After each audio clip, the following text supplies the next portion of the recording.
was #1 in Turkey for like 2 months, #1 in Egypt for 3 months. It was, you could consider a hit. We once had a teacher, the teacher of teachers. The first time that a religious song or devotional song was being aired alongside belly dancing tracks, right, which was a big deal. Eventually what happened was I was, branded as a Muslim pop star, rock star. I remember my first concert. I could hear 6,000 people screaming, and it felt very weird. I was very uncomfortable by it. I'm not big on that. The idolatry, the showbiz side, the superficiality of this work. I'm a musician. My craft is music. I'm not a rock star. For me, the sacred is at the heart of my music.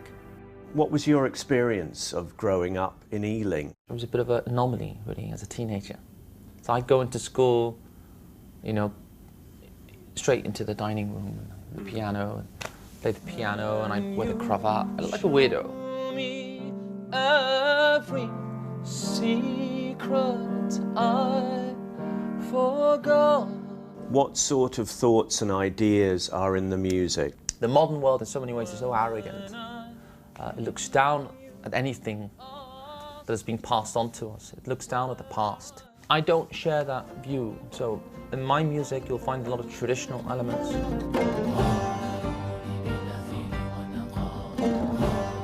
In the orchestration, in the arrangements, the subjects that I talk about. And I believe we live in an era that also certain kind of esoteric truths need to be reinforced, need to be talked about. Such as? Such as we share the same truth. The name may be different. The God of Abraham, the God of Islam, truth, God, has many different names. Kingdom all alone. Have you considered perhaps a concept album where you address issues such as ISIS head on? I do address these things through my music. ISIS, I'm sorry, but they're punks. They're a bunch of kids, punks, not very educated, sexually frustrated, politically confused, young people who really don't know what they're mentally not well, right?